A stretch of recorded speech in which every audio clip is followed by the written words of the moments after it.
Hello friends, today we'll talk about how to fix or how to solve Spotify not available. To know how to fix or how to solve Spotify not available, you should just go to settings.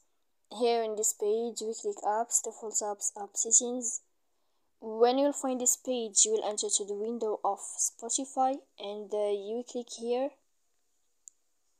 Then in this page of app info, you will enter to force stop. Here we click storage. Yes, here we click storage, then we click clear cache, and in the end you can go to your airplane mode, you can turn on then you can turn on you can wait a moment to turn on your to turn off your airplane mode again. So please don't forget to support us by like and subscribe. See you next time in another video, and thank you for your attention.